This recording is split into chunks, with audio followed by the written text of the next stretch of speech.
Earth Without Us. By Star Scribe. Episode 2.2, Answers from the Dark. Nicole didn't sleep in the entryway that night, much as she was tempted. As she explored the room, she found what she might have expected at an expensive Tokyo hotel, not a primitive bomb shelter. The whole space was perhaps 20 feet long and 8 tall, with every inch utilized to the fullest. There was a bed mounted above a little work desk, and a bathroom with a shower that could fill the whole space. It wasn't just looks, either. The amenities might be made of crystal and strange marks, but they worked. When she twisted on the hard red rock in the shower, warm water really did start pouring down from above her. Nicole was used to the dirt of exploration, she had been around it her whole life. Considering she hadn't had a warm shower since the propane in their tiny house had run out, though. The pod she had been given seemed quite similar to the house she had shared with her husband, actually. There were actually 2 beds, and enough space that a small family could probably use the pod comfortably. It might be Spartan, mostly concrete construction with only a little wood or crystal detailing, but what did that matter if the lights came on and there was clean water to drink? Despite the grave upstairs, despite Carl's passionate warning that the truth about her couldn't be revealed, Nicole slept well. Her tiredness came at her so fast that she didn't even bother taking off the plain, and pony-shaped, bathrobe that had been hanging outside the shower. There were no animal noises outside to listen for, though she did keep her hunting knife beside her on the mattress while she slept. Carl might have saved her from freezing to death in the cold, but that didn't mean she trusted him yet. When the morning came, Nicole awoke to banging on the metal door outside her pod. "Breakfast. Are you awake yet, Time?" she moaned in response, crawling down the step stool and over to the door. She straightened her mane with one hoof, then cracked the door. "What time is it?" A pony was outside, the third I've ever met. She was tall and willowy, with a bright pink mane with several faint stripes, and an orangish coat. She had one of the marks too, a wooden spoon looking like it was in the middle of a stirring motion. Her strangest feature was the wings folded at her sides, with feathers to match her coat and apparently looking natural as anything. "Dunno. It's been almost 18 hours since Carl brought you back, though. Figured you should probably get up." She had only one thing in common with the stallion Nicole had met yesterday: she looked worn. One of her eyes looked glassy and unhealthy, and there were several deep scars down that side of her face. They seemed to continue down her neck, though it was hard to tell for sure. "I really slept for that long." She shoved on the door with her hoof, but it didn't swing much further. These things really were as heavy as they looked. "No way. It's easier than you think." The pony held the tray closer to her, and Nicole found her mouth watering. She couldn't even guess how this pony could balance a tray with a bowl on a single hoof like that without spilling. She didn't seem to have a horn, or any sign of glowing or magic. "You've been regulated by the sun for your whole life. With no sun to wake you up." She shrugged. "I'm Breezy Morning, by the way. You can, probably just call me Morning." "Nice to meet you, Morning." Nicole wanted to shake hands, but, obviously that was out of the question. Instead she moved out of the way. "If you don't mind that I look like I just woke up." Her eyes widened suddenly as she saw the other pony, really saw her. She wasn't wearing anything. "What?" She raised an eyebrow as she walked inside, unfolding the table from where it rested in storage against a wall and setting the tray down atop it. "Does something smell wrong with the oatmeal?" "No." She shivered, walking past Breezy and hopping up onto the padded seat. Despite her athleticism, the step was far harder than it would have been a few months earlier. "Thank God I found this place when I did. We probably would have starved if I had to keep walking much further. I'm just not used to how little people wear." "Oh." She laughed, her whole body visibly shaking as she did so. "It's been so long since. Most ponies don't bother anymore. Particularly down here there's no cold, so there's not really a point." "Oh." She glanced briefly at her robe, then shrugged and let it slide down her back. Weird. There was a spoon on the tray beside her bowl. She had to resist the urge to drop her head into the bowl and lap up the steaming oatmeal like a dog might with a toilet. It had been ages since Nicole had eaten so well, so long she couldn't even really remember what it was like. If Breezy had cooked for her, she very much knew what she was doing. As she swallowed her first bite, Nicole could practically feel her eyes start to water. Not too mushy, with just enough brown sugar and cinnamon. The other ponies seemed to know what she wanted to say before she said it, because she beamed with pride as she watched. My mom's old recipe. I already ate, you just enjoy it. She shrugged one shoulder. Carl told me to tell you he's sorry he won't be around until evening, but he's sent me to take you through the museum and answer all your questions in his stead. Nicole nodded, not even bothering to take her mouth away from the spoon. It was all she could do to keep enough concentration to levitate. Yesterday, she hadn't really believed in miracles. Today, though. Do you know enough to answer my questions? She eventually asked, looking the winged mare up and down. Like, if I asked you what you were and why you had wings. Morning laughed. I'd tell you I was a Pegasus, and we all have wings. She gestured towards Nicole's forehead with one hoof. There are 3 basic types of ponies. The ones with horns are called unicorns, the ones with bird wings are Pegasi, and earth ponies are the ones with super strength. That makes sense. She scraped what little she could salvage from the bottom of the bowl with her spoon, not willing to give up even a few drops. So where's the old man gone, exactly? Old stallion, Morning corrected. Your guess is good as mine. Probably scavenging in the city. Our supplies won't replenish themselves. She gestured at the bowl, then hopped off the bench onto her hooves again. Even just a few of us can eat through this pretty quick. How many is that? Nicole got up too, leaving her robe behind as she made her way to the mirror. She didn't bother with any of the homemade clothes she had been wearing aside from being horrendously dirty, they were also thick and bulky, made to get her through the winter. Morning looked away, shifting on her hooves. Not very many. She didn't elaborate, and the poor pony looked so unhappy that Nicole didn't press her. Okay, well. There was a little wooden brush in front of the vanity. She took it to her mane, combing out some of the tangles. Maybe you can explain how all this stuff is working. I can tell there's magic involved, but... With the change in subject, Morning's whole demeanor changed. She grinned again, walking up beside the vanity. She stayed away, not close enough for Nicole to accidentally strike with the hairbrush. It's magic all right. Way new compared to the rest of this place. 50 years, maybe? The water comes from a well, and the magic is... She shrugged. There's a crystal in here somewhere, but I don't know what it runs on. There's no such thing as a free spell, Nicole recited, levitating open her saddlebag from the floor and unzipping it. She set the book down on the counter next to the sink where Morning could see it. I mean, not that it really matters or anything, but, all the laws of magic are in here. I'm assuming they're real, since the spells I've read about so far seem to work. Oh, yeah. Morning glanced at the book only briefly. They haven't changed since the event. Ponies at the university have been testing the things we got from Equestria ever since, but so far that much has been true. Nicole set the brush down. You're going a little fast for me. Event, Equestria. I can guess what the university is. She frowned. Does magic for Pegasus ponies work the same as it does for unicorns? No.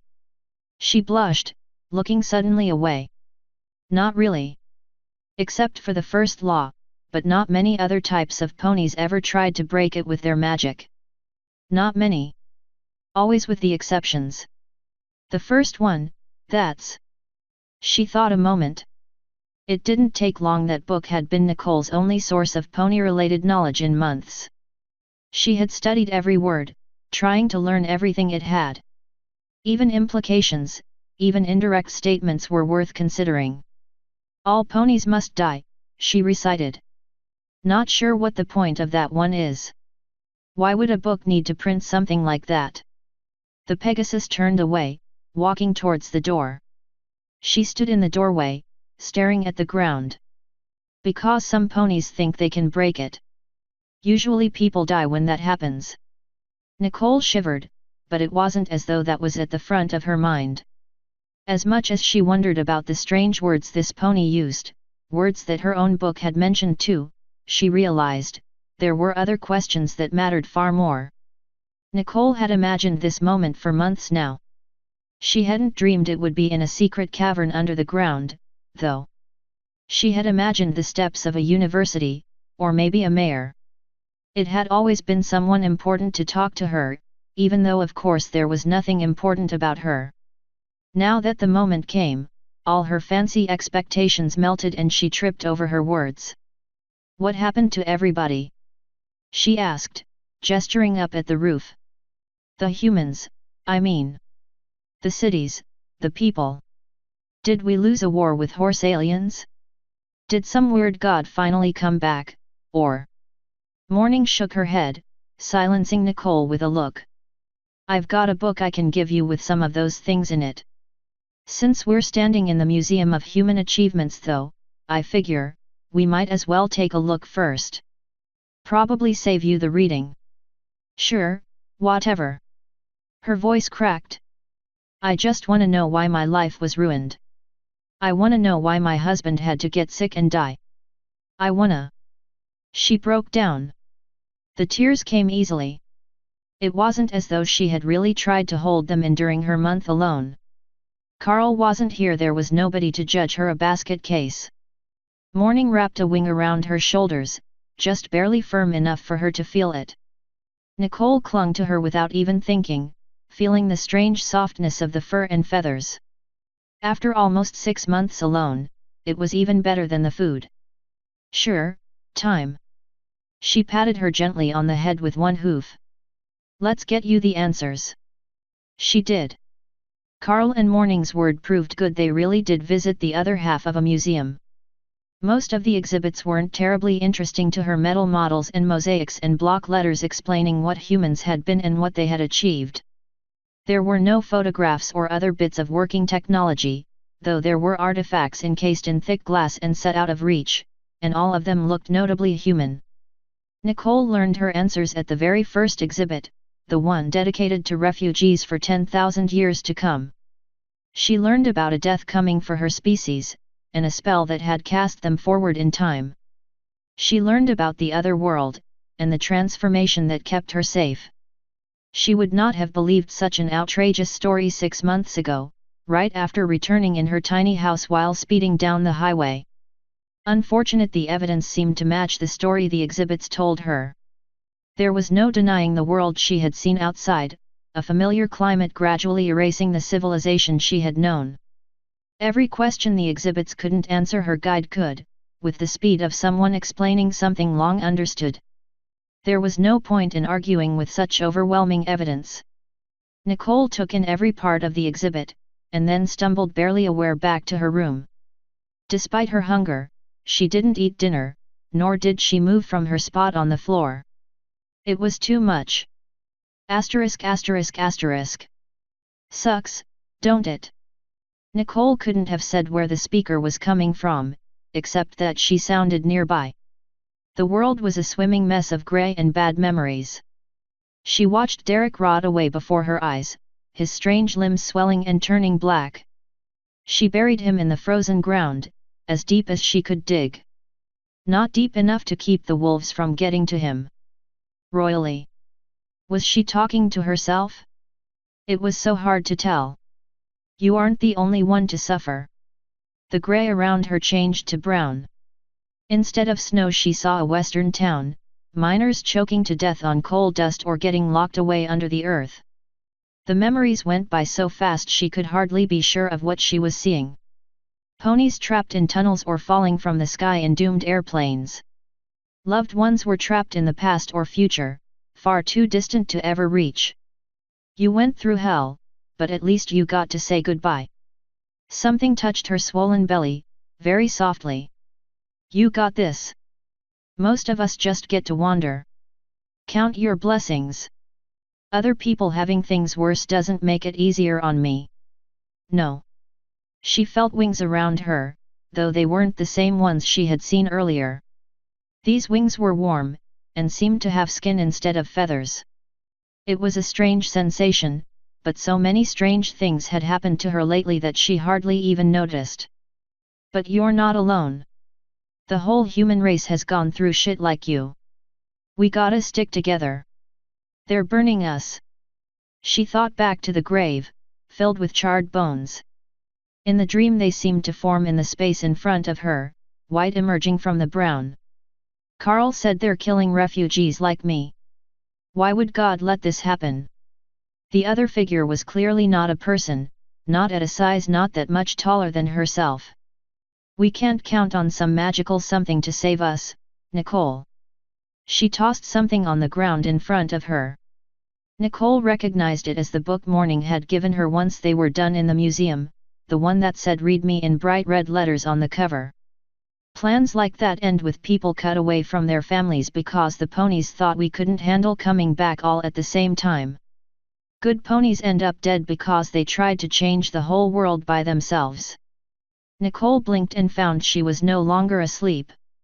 The pony in front of her, vague and indistinct before, took on sudden clarity.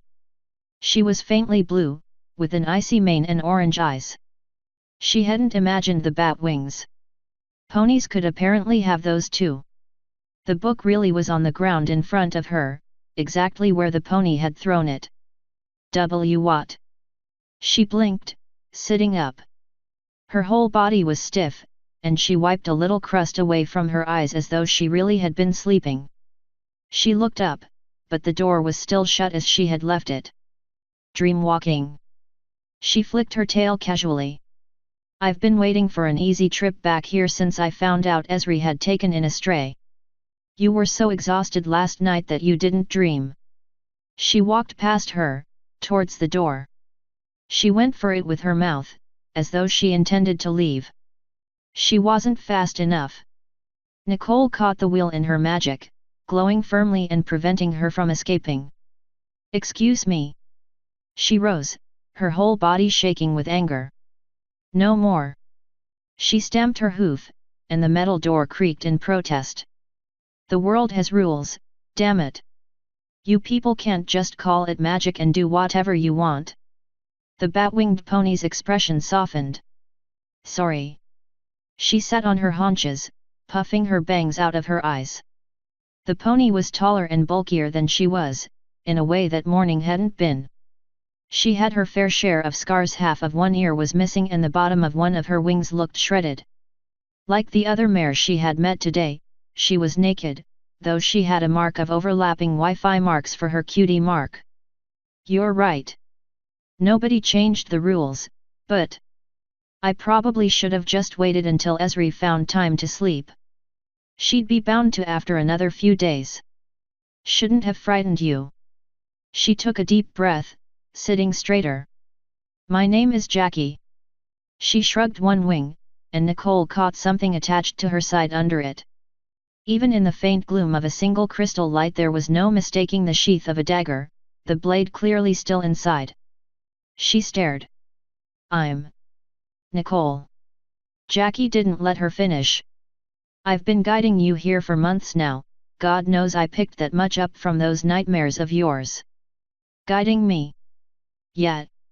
She flashed her teeth, a few of them sharp. Like fucking Inception. Had to help you find your way here across the whole goddamn continent. She stood up again, looking proud. Find me a thestral who claims to be a better dream walker and I'll find you a liar. Whatever. She collapsed, releasing her grip on the door. You know what, fine. I don't care anymore. Just get out. She gestured limply with one leg, dropping to the ground. I'm done. Asterisk asterisk asterisk. Time went by. Nicole couldn't have said how long, or what went on around her. Eventually she ended up in bed, though she wasn't aware of making the decision to go to bed. There were no day-night cycles under the earth she might have used to judge how many days went by. Sometimes she got up to use the bathroom, or paced the room, or slurped from bowls or spoons. Sometimes they tried to talk to her, sometimes they didn't. She started losing weight, even though she really shouldn't be. But just because she knew she was supposed to care didn't mean she actually did. Occasionally someone would say her name, or else she would have a particularly vivid dream, and nearly surface from her fugue. None of it lasted, and she found herself drawn inexorably back down again. Time was itself a dream in which Nicole was drowning. It didn't matter that she was withering away, or that there would be dire consequences beyond herself if she died. Nothing mattered anymore. The stress, the broken world, it was all too much. She might have died and not even known it. Had she been by herself, she probably would have died. But there were ponies, two of them, always two taking care of her. She didn't die, though in some ways she felt like it might have been better if she had. "You've got to get up." She wasn't sure if she would even call the speaker a voice, really. An impression, perhaps. "You're stronger than this." She didn't argue, because of course there was no one there. She disagreed all the same, a general sense of "I can't do this anymore." "You can. For 1,000,000 years we've lived on this hostile planet through adversity worse than yours." Nicole felt herself stir, legs twitching against soft blankets. Light filled the world in front of her, the light from glowing crystals. "You must survive." She really could hear a voice now, though she couldn't place who it belonged to. The whole thing seemed to stretch and undulate a little, like a badly auto-tuned recording. "I don't want to." She struggled against the dark, willing it to take her again. It refused. "I can't go back. It's too hard." "Nothing is too hard," came the response. "Wake up. Wake up." She wasn't imagining it anymore, the voice was real. It wasn't that far away either, coming from only a few feet away. The voice, while not intimately known to her, was nevertheless one she recognized. Jackie the Thestral was at the side of her bed, shaking her gently by the shoulders. Nicole felt weak all over, every limb and muscle stiff. She twitched, trying to coax a little life back into reluctant limbs. Jackie stopped shaking her, eyes widening a little. "Can you hear me, Nicole?" She nodded, pulling the blanket a little higher up her body. I feel her voice cracked, and she found each word painful. How long had it been since she had said anything? Something touched one of her legs through the blanket, not far from where a human hand might have been. "Can you really hear us, or is it just reflex?" The voice had that strange modulation about it, though now that she was more coherent she thought she recognized a little of the undertones. It sounded like Morning had been auto-tuned, not just anyone. There were two ponies beside her. Jackie of course, though she hadn't seen her in clear light before. Jackie was taller than any other pony she had seen, and she really did have bat wings. Her coat was soft blue, just as she had imagined. The other pony was different, with a shiny black coat, strange insect eyes, and transparent wings on her back. She wouldn't even have been able to guess at the sex of the creature, if she hadn't already spoken. She might have been more afraid if she wasn't already so tired. "I can really hear you," she said, her voice flat. "Who are you?" The strange creature looked away, scratching her two front legs together.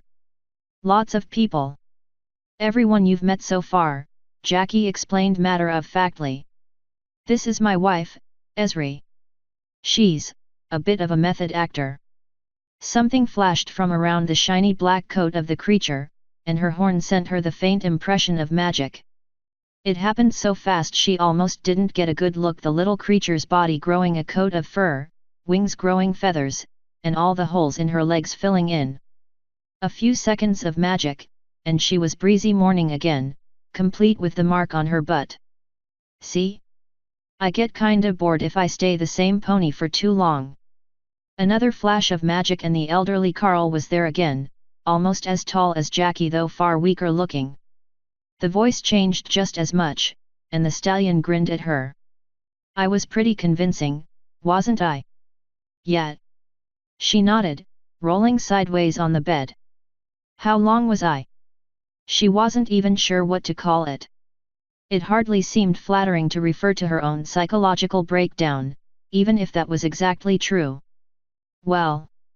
The stallion's form melted back into the strange insect, her wings buzzing. A while. Almost 2 weeks, Jackie explained, gesturing at the clock against the wall. Its dials were actually far too small to see from this distance. Time gets weird underground without the sun and moon, but we use these to keep track. Nicole remembered what she had been so worried about. Panic gripped her and she tore the blanket away, looking at her belly. She half expected to see the swelling gone, all the signs of a coming birth erased. They weren't. She looked thinner, but still plump enough that she couldn't have lost the foal. Thank God. You almost didn't make it. Jackie lifted something from the desk in her mouth, setting it down on the bed beside her. It was a thick plate of dried fruit, stacked high. Even from a distance she could smell how fantastic it was, the sweet sugary scent waking her up almost by itself. Hopefully it didn't last long enough to do serious harm to that foal. I don't actually know enough to tell you. Better eat, though. She did, though not as much as she had expected. Her insides still seemed raw from their mistreatment, and despite her appetite she found she could stomach only a little. I guess I had trouble dealing with the truth. You wouldn't be the first. Jackie didn't sound judgmental, though she did seem a little weak-looking. Plenty of refugees have trouble coping. Being pregnant can't help. Was that from before you got here, or? Nicole nodded. I'd only been married a few months, but Derek and I really wanted. She trailed off, sniffed, and wiped a few faint tears away before they could dirty her face. I'm sorry. Jackie didn't press for details. Nicole suspected that was because she already knew them from how many dreams she had watched, but she still appreciated being left alone. I hope you don't mind, but I think it's best if we don't leave you alone again. Ponies in your condition, you're more at risk to go back right now than ever. She shrugged. Why? Why do you two even care? Nicole looked between them, at the strange concrete and crystal pod, one of many hundreds of identical pods in this place. Are you the only ones down here? Esri, apparently the bug pony's real name, nodded. The only other ponies we've found are the raiders. You wouldn't like them much either, Jackie assured. I named M after the Fallout baddies for a reason. Maybe not that crazy, but it's a fucking nightmare out there. If they had found you before Esri did, young mare like you. She shivered. I would have killed them. Esri's voice was low and dangerous, her teeth bared.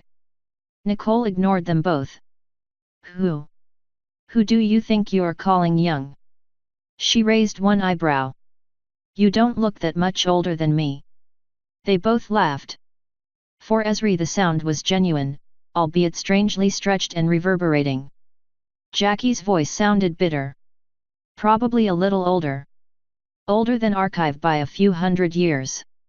Esri sounded matter-of-fact again, not upset. Jackie rested one hoof gently on her shoulder. Let's stick to the simple things for now. Finish your fruit. Asterisk asterisk asterisk. A few years later. Yes, I'm sure he'll be fine, Esri repeated, exasperated. I promise you Jackie has cared for young colts before. About 1,000,000 times. Derek will be waiting eagerly for you when you get back.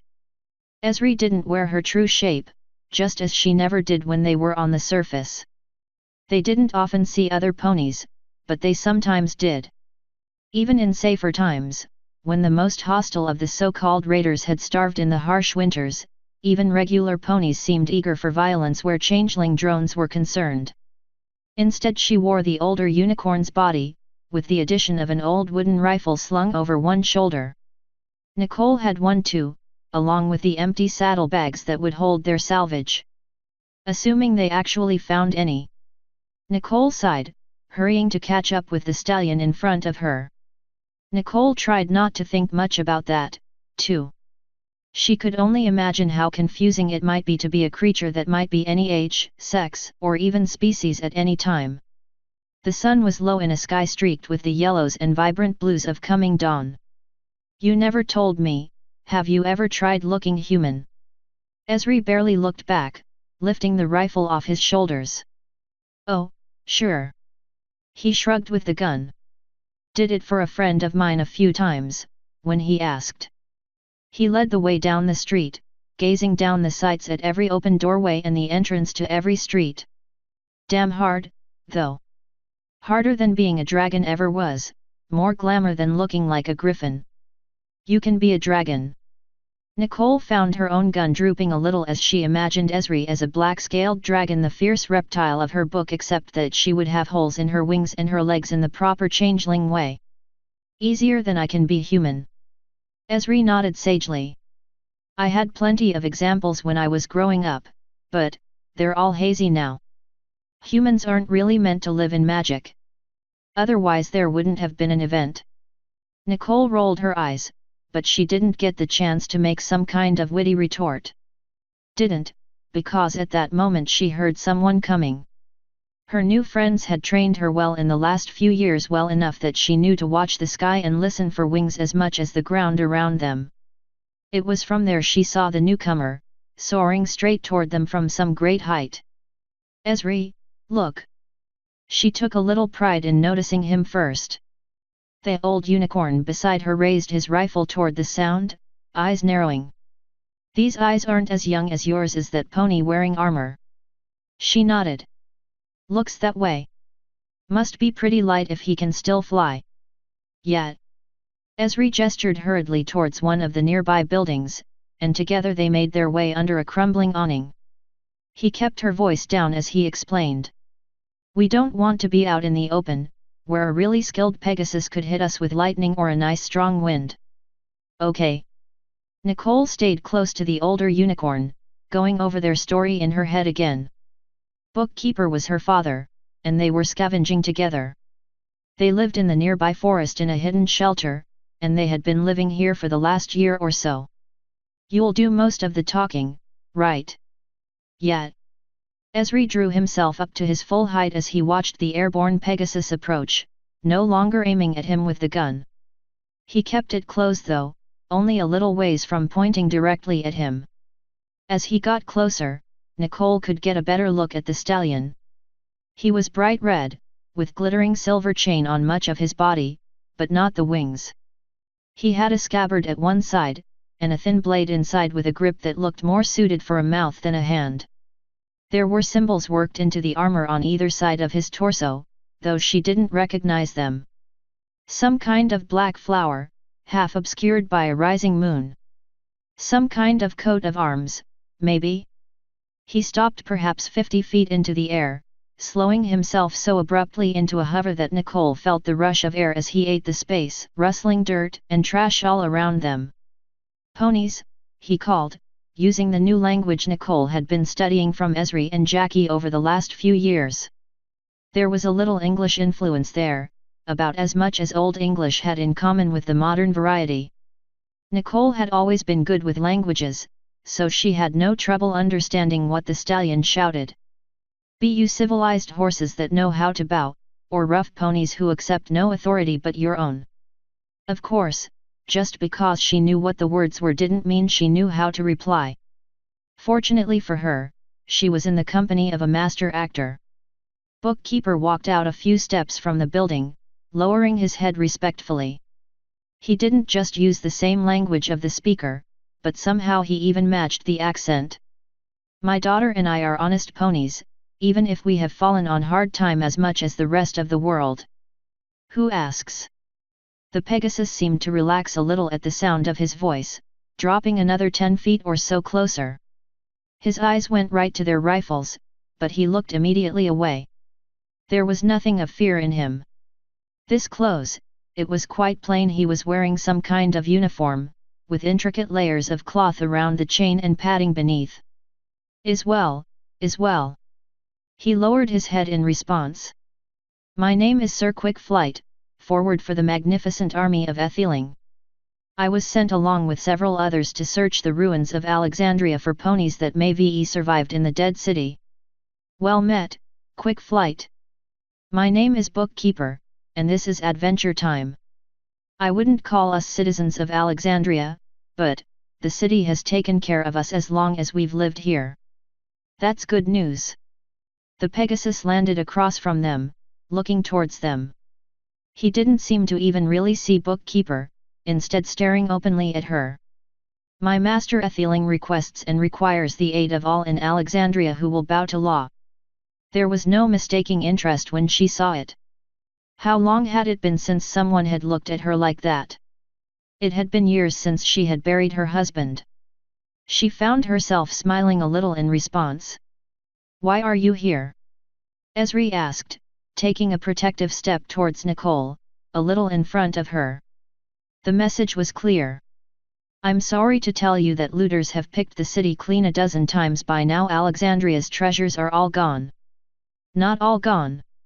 He gestured with one wing at their rifles, then smiled. We didn't come for the salvage. We are, rather, the survivors from all over this continent. There are some among our number who have come from the furthest reaches of the continent. We've made our offerings to Arena and the rest, and they have kept us clean of the plague in return. Of all the old places to claim for our own, Etheling has chosen this one. He gestured all around, at the slowly crumbling buildings, at the streets slowly filling with debris and the weeds choking out the gutter. It's time to rebuild. Author's note. And thus ends the first episode of 12, as I work my way through the timeline. As I explained before, lengths will vary, though by the end I'll be done with the chronology of Ulpo. A few of you have expressed some, justifiable, frustration about a plot whose resolution you still don't have, and I totally understand. I hope you'll stick around until the next episode, when I hope the reason for my choice will be clearer. But until next month, peace everybody. End author's note.